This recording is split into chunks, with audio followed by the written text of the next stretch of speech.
Hello and welcome to part 12 of the Johnny Blender 4000 series. This is David Ward, and when last I left you in part 11, we had just finished up adding the seams and unwrapping the UV coordinates. Now that we have that all done, what I'm going to do is start sculpting in some fine detail, like some little dents and scuffs and scrapes here and there. So, shouldn't take long. Let's go ahead and jump into, I tell you what, let's turn on the layer that has our rig and just go ahead and select everything, Alt-G, Alt-R, just so he's back in his normal T pose. Go and turn that back off again.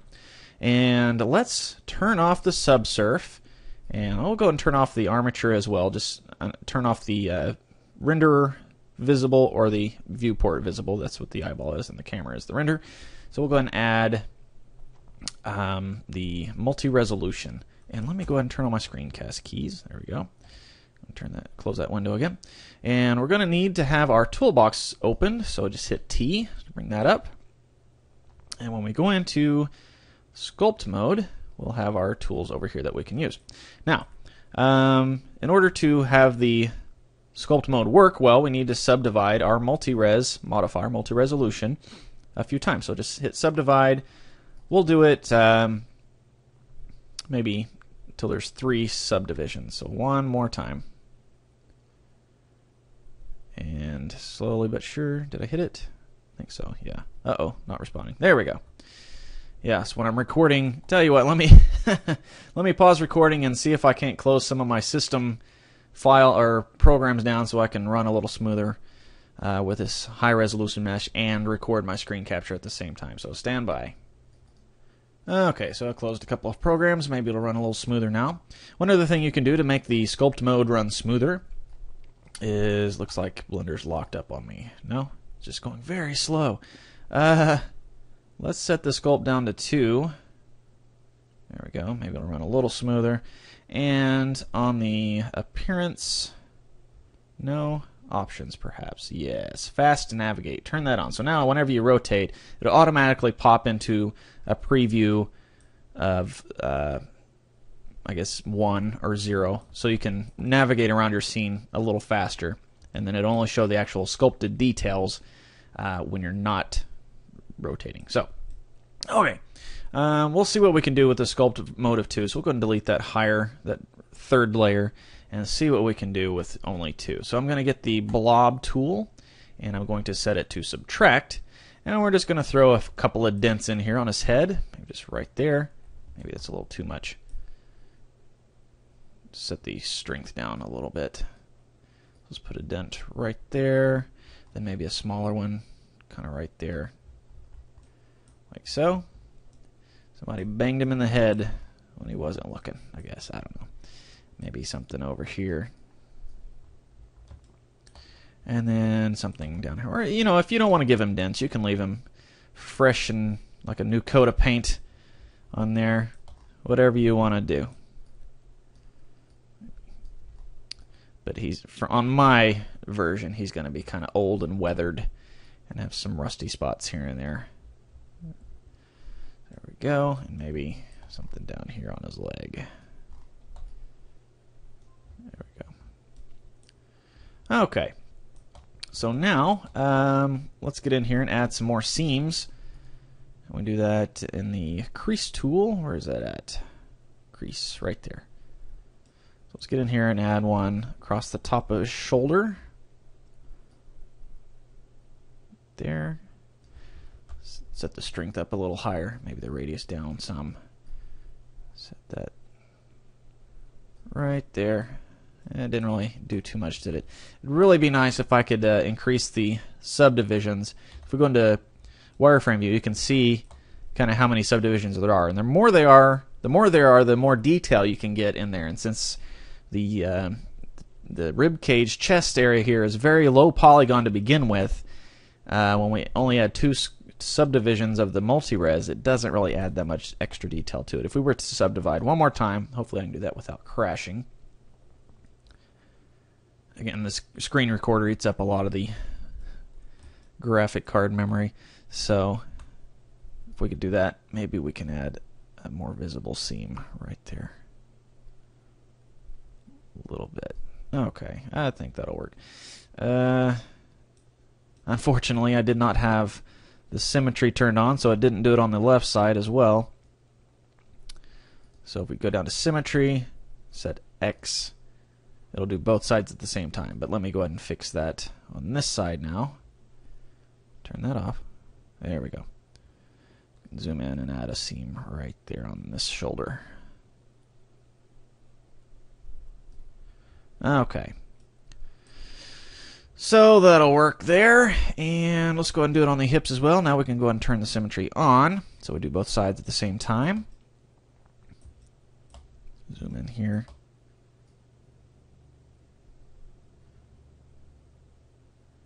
And just a hint to show that it's two pieces of metal bonded together, like so.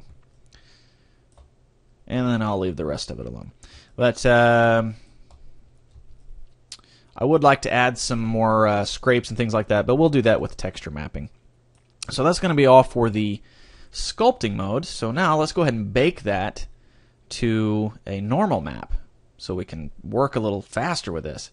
And the way you got to do that, you got to set the preview up to 1 first of all. And then stand by. It's taking forever. Come on, come on, come on, come on. Well, let's come out of sculpt mode. That might help things. Come on. Everything takes forever. Maybe just tab into edit mode. No. Let me pause. Okay. Now. And then back to object mode. There we go. Now things will work smoother. Alright. Set the preview to 1. And you can't really see anything, but that's fine. We don't need to see it. Only Blender needs to see it so it can unwrap the UV coordinates properly. So let's tab into edit mode, select everything so we can see our UV map over here. We're going to create a new image, and let's make it a little bigger, say 2048 by 2048. And just give it a nice grayish tint, about like so. And we'll say OK. And now we'll tab out, and we'll go over to the Render tab, and we're still in the Blender render right now, not the cycles yet, because the bake option at this point, I believe, is still only available in the internal renderer there. So right here where it says full render, go ahead and turn that to normals, and go ahead and bake from multi-res. There we go. And let's margin of 2. Let's set that to. Let's make it 4. And now go ahead and save. It might take it a little while. And this particular Blender file will probably be sizably bigger than the rest of them, just because it has that multi-res modifier on there. That makes it take up a lot more space.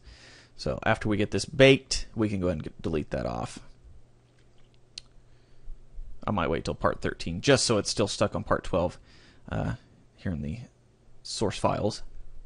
So stand by while that's taking forever.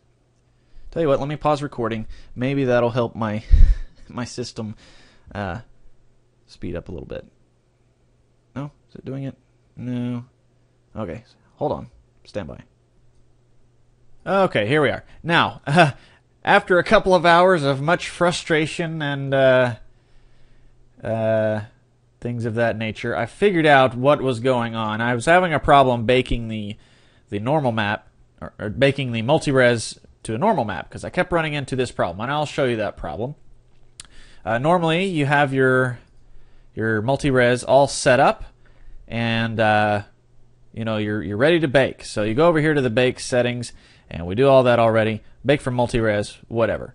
But first of all, obviously, we need to have an image to bake to, because if you don't, you'll get this error. You should have active texture to use multi-res baker. So we'll tab into edit mode, just so it's attached to these vertices and edges and everything. So we'll create a new image, and let's go ahead and make it 2048 by 2048, and we'll go ahead and call it JB4K underscore normals. Okay, and why not? Let's just give it a pretty purplish color. That's the way the normals will be mapped out. Something around in there probably, just so it keeps a uniformity. And go ahead and turn off alpha. I don't want that. So we'll say OK. Okay, so everything looks good, right? So we'll tab out and say, OK, we're ready to bake now. But boom, you should have active texture. I do have an active texture. What's going on? Well, one small thing that obviously apparently makes a huge difference is we have part of our mesh hidden right now. The piston on the left arm. So if we hit Alt H, it'll unhide it, and we actually need to unwrap that texture again. So we'll go ahead and unwrap, and it'll line everything back up. But don't worry, it keeps the mess that we had, before when we unwrapped. And go ahead and select all of that. Okay, so now we have everything unwrapped, including that. So now when we tab out and we hit bake, gotta make sure everything's the normals. There we go. Everything's unhidden. Good.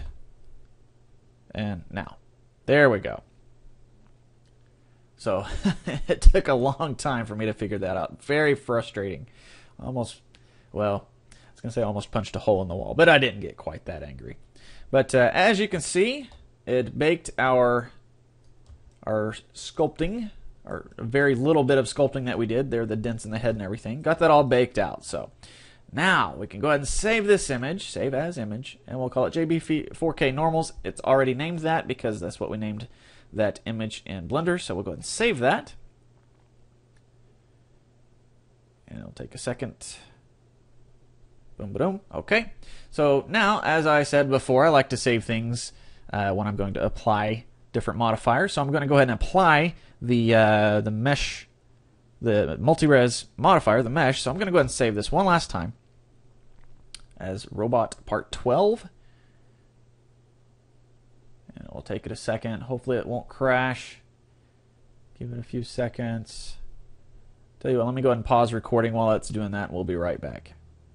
Okay, so that finally finished saving. So I'm going to go ahead and get rid of that multi-res modifier, and now I'm going to save as, and I've already been playing with it, so I'm going to save it as part 12A. Go ahead and save over that one. And you notice that part 12 was 30-something megabytes, where everything else was about 5 megabytes, so that's because that multi-res modifier was on there. So now things should be a lot smoother. Okay, so let's go ahead and I guess what we're going to do is jump into cycles. So when we start setting up a material, it'll automatically be in cycles. So let's go ahead and give the subsurf, let's go ahead and turn that on so we can see it smoothed. Okay, so now materials. Let's go ahead and set this to our node editor because we're going to be working in cycles. So go ahead and hit N to get rid of that and make sure we go to the materials. And okay, so for our first material, it's going to be the robot's main body, not the rubbery part. So we'll just say new, and we'll call this one robot underscore metal. Okay. And the surface, we're going to keep it diffuse BSDF right now. And we'll go ahead and add a glossy once we get everything set up. But honestly, we don't have the map created yet for the surface, so we're not going to worry about that just yet. What we are going to worry about is that normal map that we just made. So we're going to add a new input, and it's going to be it's going to be a texture, and it's going to be image texture. There we go. And it should still be open in here. Let me turn on my screencast keys. There we go. And go ahead and hit that, JB4K normals. Okay. Now with the normal map, it's not really going to matter if it's colors, or it matters actually. You're not supposed to use colors because it's not going to use the actual color of the image. It's going to use the normal data. So you need to say non-color data. So there we go. And also we need to add, let's see, I guess it's a vector normal map right there. Drag that up. And the color of our image texture from our JB4K normals is going to go to the color input of the normal map. And then on the final material output, let's drag that over there. And well, if we were using a bump map, we would drag it to the displacement. But since we're using a normal map, it's just going to go to the normal input on our diffuse BSDF. So right there. So if we want to get an idea of what this is looking like, we can go ahead and turn on rendered view. And if my computer shouldn't be this slow, I must have need to do some defragging and whatnot.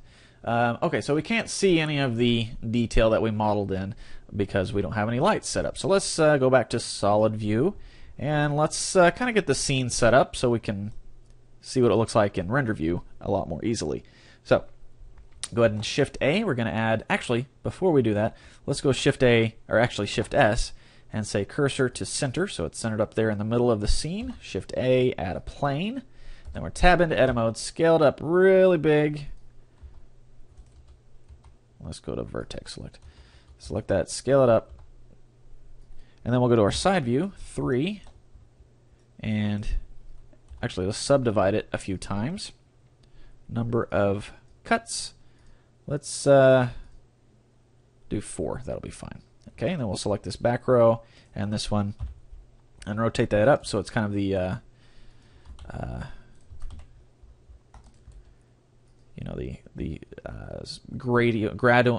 gradual gradient background. Now we'll select it all and drag it back to where he's more in the center of the flat surface. Tab out and go ahead and add a subdivision surface to that. There we go, and make sure it's set to smooth shaded right there. Okay, so that's going to be the background. We'll go ahead and give it a texture, and we'll just call this one ground underscore plane. There we go. And white, so just drag that cursor all the way up, and that's good to go there. And now we need to add a light. So we could add some lamps, but I'm going to go ahead and add, use the emitter to light the scene, kind of like in a studio, photography studio. You'd have the light boxes that light up rather than an actual lamp. There's a lamp inside the light boxes, but it works as the light box with the white screen works as a diffuser, so it's not as harsh of a light. So we're going to kind of do the same thing here. So Shift A, add another plane, and we'll go ahead and name this plane. If we open up our properties, instead of plane.001, let's name this lightbox, and we'll call this lightbox01. And then when we create another one, we'll name it 02, so on and so forth. And while we're at it, let's grab that first plane that we made and go ahead and rename it to ground underscore and lowercase plane. There we go. Okay, so grab our light box, drag it up on the z-axis, and just kind of rotate it around. Now the top of it is actually going to be, well, I was going to say the top is the part that emits the light, but honestly I think both sides do. But let's angle that to where it's kind of pointed at JB4K there, and kind of put it to where, in a studio it would be hanging from the ceiling. Now one thing you might have noticed as we were working, apparently my default scene does not have lights and cameras in it. It only has the default cue. I must have deleted those and saved the preferences by accident, but in any case it's easily remedied. We can go Shift A and add a new camera, and then go to our side view and rotate that up and then drag it up. Now, as you know, I like to give the camera something to point at so I can control it a lot easier. So I'm going to go ahead and Shift A and add an empty. It's just going to be plain axes. And I'm going to go to my empty controller there and set the size to, let's make it 3, just so it's a lot easier to see and we can grab it easier. So grab the camera, Shift select that empty, Control T, and track to constraint. So now the camera's pointing at wherever that empty is at. So if I look through the camera by hitting the 0 button on my numpad, I can grab that empty and drag it up, and then grab the camera and drag it up and just adjust my view of the scene like so. And now if I want the background to follow along with the camera, I can have it do the same thing the camera's doing with the empty and have it track to the camera. Well, I say that, but we don't. If I do that, then it's going to angle the same angle as the camera and everything. So we'll just do it manually. Just rotate it like so.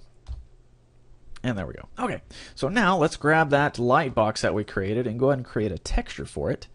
And say new, and this is going to say light box. And instead of the diffuse BSDF as a surface, it's going to be an emission. There we go. And let's set the strength up to say 15. Okay, so now if we go to rendered view and look through our camera, give it a couple seconds to catch up. Zoom in some here. Okay, so now we have our lights and everything set up, but we're not seeing the the normal map at all. So let's hit T to get rid of that toolbar so I can see my scene a little easier here. Grab, well, stay put when I drag you over. Stay put. There we go. Grab JB4K. And the reason we're not seeing the strength is because, or not seeing the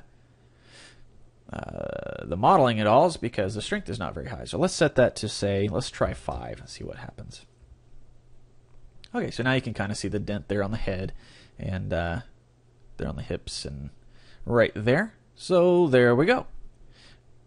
All right, so we got that set up, the physical part. Let's go ahead and start. We're running 20 minutes. Trying to decide. I'll tell you what, we'll go ahead and put the texture painting into part 13. So let's go ahead and save this part 12A. And then we'll go ahead and like I said, make the texture painting. We'll do that in part 13. So that's going to be it for part 12. Thank you for watching, and I'll see you in part 13.